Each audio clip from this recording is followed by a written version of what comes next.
So, atas dasar tu saya kata ini adalah monitor yang paling advance saya pernah guna untuk tahun 2023.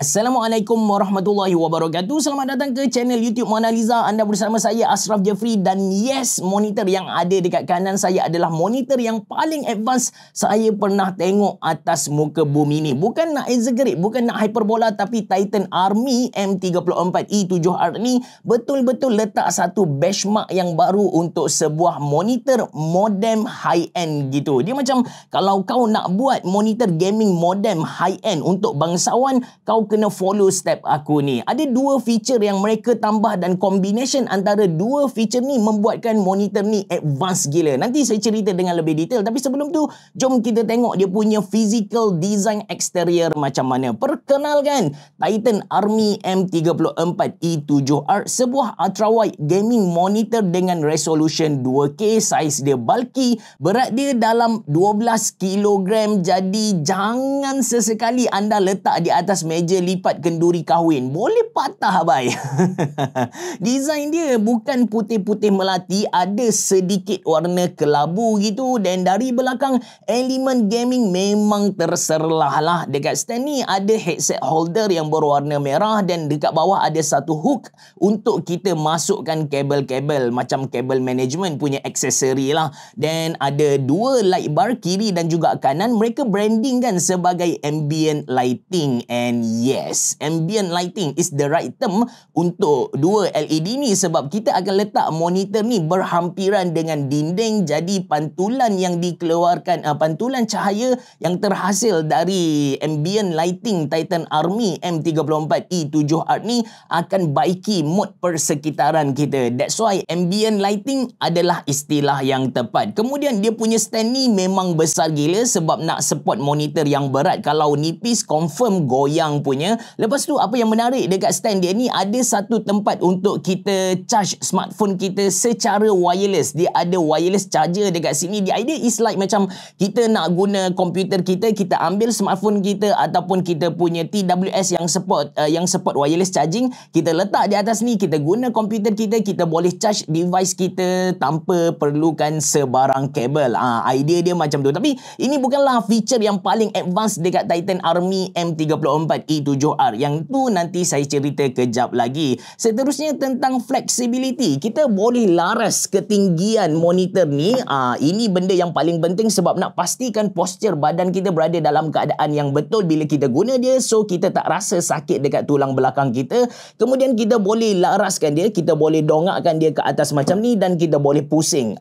Tengok, dia memang fleksibel lah. Seterusnya tentang input-output connection yang ada dekat belakang monitor. Dari kiri ada dua USB-A 3.0 downstream, ada satu port USB-B upstream, ada HDMI 1, HDMI 2, ada DP 1.4 yang support sampai 165Hz, ada satu port USB-C yang support display dan juga charge 90 watt, dan ada satu audio out. Dekat sini ada satu feature yang saya gila-gila nak ada dekat semua monitor tapi jarang kita jumpa, iaitu USB-C yang support display dan juga charging tu lah. Dengan adanya USB-C ni, kalau kita cucuk dekat kita punya laptop ataupun PC yang Thunderbolt 4, kita dah tak perlu nak sambung dia punya USB-B kabel untuk downstream USB tadilah. Just cucuk USB-C dari kita punya PC ataupun laptop, display akan keluar dan dalam masa sama kita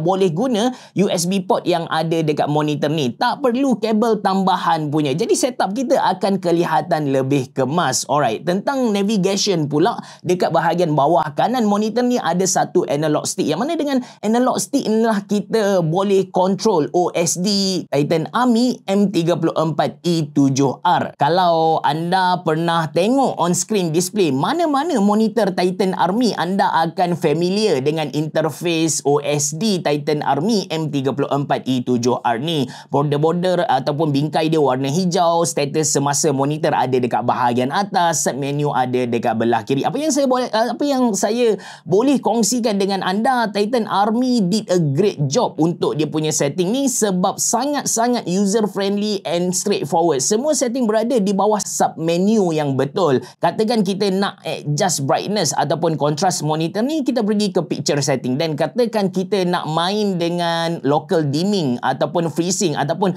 apa-apa gaming setting, dan kita pergi under gaming punya sub menu lah. Alang-alang dah sebut local dimming ni, baik kita sentuh terus tentang kualiti display yang dipaparkan oleh Titan Army M34E7R ni. Macam saya bagi tahu di awal video, saiz monitor ni adalah 34 inci, resolution WQHD ataupun ultra wide 2K. Lepas tu dia pakai VA panel mini LED teknologi. Warna yang kita nampak tu seriously meriah gila, dan saya boleh kata kepada anda yang monitor ni dia dah capai true black, hitam yang sebenar. Combination antara mini LED dan juga local dimming betul-betul buat monitor ni nampak sangat hitam bila kita buka gambar yang gelap di dalam suasana bilik yang tak berlampu. Dia takkan nampak warna macam putih-putih ada filem macam tu. Betul-betul gelap guys. Kalau anda main game horror ataupun anda layan movie macam Batman macam tu,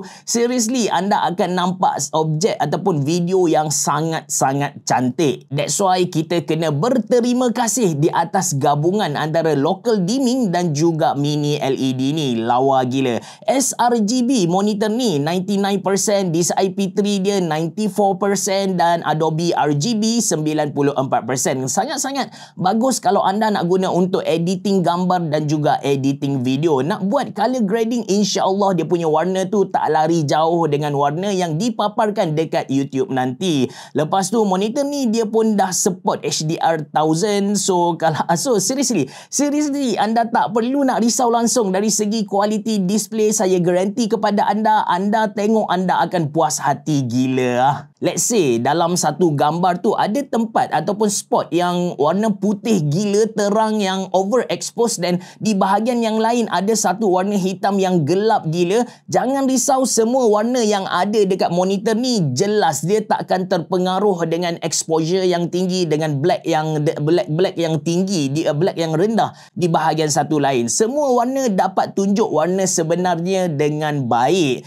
Dan untuk gamers, refresh rate monitor ni tinggi, iaitu 165Hz, response time laju gila, bukan 1 milisecond tapi 0.5 milisecond. Seterusnya dia ada AMD FreeSync. So monitor ni dia punya movement sangat-sangat smooth. Lepas tu so far saya guna tak ada isu tearing, tak ada isu ghosting, everything perfect lah. So untuk gamers, saya sangat recommend anda untuk beli Titan Army M34E7R ni. Salah satu feature tambahan yang ada dekat Titan Army M34E7R ni, dia ada PIP, Picture in Picture. Kiranya kita boleh guna dua input dalam satu masa. Satu akan jadi skrin kecil dan satu lagi akan jadi skrin besar. Apa yang kecoh sangat dengan benda ni? Sebab kalau kita tengok Windows 11 boleh buka 4 Windows dalam satu masa kan. Cuma lebihnya PIP ni sebab dia tak ganggu hardware asal PC kita tu. Dia tak ganggu PC kita. So tak adalah istilah lagging, makan RAM dan sebagainya. Untuk skrin yang besar tu dia pakai PC kita, skrin kecil direct kita punya smartphone ataupun input yang kedua.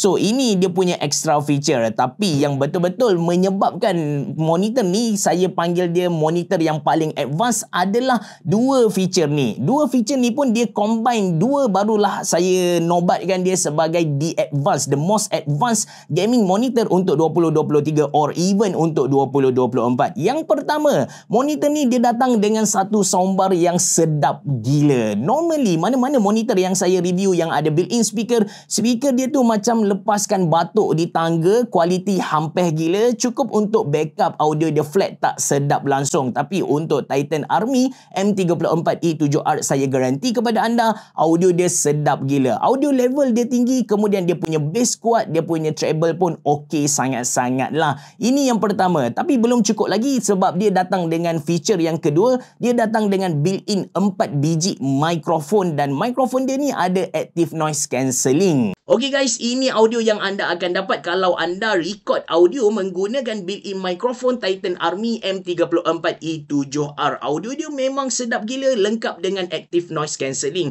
Kalau bilik anda betul-betul senyap, noise betul-betul nipis kan, anda akan dapat audio quality yang setanding dengan podcast macam guna XLR punya microphone gitu. Suasana bilik saya sekarang adalah bunyi aircon sikit dekat atas, lepas tu di luar ada hujan renyai-renyai macam tu, but still anda dapat audio yang sedap untuk didengari. Katakan bilik anda bising, anda ada kipas yang tembak direct kepada anda, jangan risau sebab dia ada active noise cancelling, dia akan capture suara anda dengan baik. Cuma adalah bunyi audio correction tu. Itu tentang dia punya built-in microphone. Actually, dengan adanya soundbar dan adanya microphone, dia tak menjadikan monitor ni yang paling advance saya pernah guna. Yang menjadikan monitor ni advance adalah situasi yang saya nak cerita kepada anda ni. Bila saya dah test dia punya soundbar, saya impress. Bila saya test dia punya mikrofon, saya impress. Cuma saya fikir, kalau saya nak guna mikrofon, so saya tak bolehlah guna speaker dia. Nanti audio dari speaker akan ganggu suara saya kan, vice versa. So, kalau saya nak guna speaker, saya tak boleh guna mikrofon. Audio dia akan mix kan. But then, bila saya try record suara saya ketika saya play, contohlah, katakan saya record, sekarang saya record audio menggunakan Rode Wireless Pro yang ada dekat saya ni. Saya play audio dekat Genshin Impact sekarang, anda boleh dengar suara saya bergabung dengan suara Keia ni. Suara karakter di dalam game ni. Jadi bising. Kalau kita nak streaming, kita punya audience tak dapat dengar suara kita disebabkan kita tak dapat nak asingkan suara kita dengan audio dari desktop. Dekat sinilah yang saya impress dengan Titan Army M34E7R ni, sebab bila kita guna dia punya built-in microphone, dia dapat asingkan dengan audio desktop. So, kita boleh guna dia punya speaker, kita boleh guna microphone dalam satu masa tanpa perlu fikir kita punya kualiti audio tu tanpa perlu fikir audio kita bergabung lah. Ini yang saya impress gila lah. Then saya punya teori saya fikir monitor ni dia record dua input. Satu input ialah mikrofon dan satu lagi input audio desktop tu sendiri. Bila lepas tu dia mix, dia masak-masak, dia baiki, dia akan cancel audio dari desktop tadi dan keluarkan audio dari mikrofon sahaja. That's why kualiti audio yang kita dapat dari dia punya mikrofon ketika kita pasang dia punya speaker sangat jelas dan tak terganggu langsung. So, atas dasar tu saya kata ini adalah monitor yang paling advance saya pernah guna untuk tahun 2023. Kita recap balik apa yang Titan Army offer dekat ultrawide gaming monitor mereka ni. Yang pertama, saiz dia 34 inci ultrawide dengan resolution 2K. Dia pakai VA panel dengan mini LED tambah dengan local dimming, so dia dapat satu true black hitam yang sebenar-benarnya. Lepas tu dia punya sRGB, Adobe RGB, dia punya DCI-P3, everything boleh kata tinggi dan support sampai HDR 1000. Lagi untuk gamers, dia bukan sahaja high refresh rate 165Hz, dia punya response time laju gila 0.5 millisecond dan dia ada FreeSync. Lepas tu dia ada soundbar, dia ada wireless charging, kita boleh adjust dia punya ketinggian supaya posture badan kita betul, kita tak sakit bila guna dia dalam satu jangka masa yang lama. Dan dia ada USB-C, port USB-C yang support display dan juga charging 90 watt. Anda nak guna PIP, picture in picture pun boleh. Yang penting combination soundbar dengan speaker dengan mikrofon tadi mantap gila guys. So, kalau anda berminat untuk beli, kalau anda sedang cari satu monitor bangsawan dengan teknologi yang paling advance untuk 2023 or even 2024, seriously saya recommend anda untuk beli Titan Army M34E7R yang ada dekat depan saya ni lah. Itu saja dari saya. Terima kasih kerana menonton. Assalamualaikum warahmatullahi wabarakatuh. Bereboh. Jumpa lagi.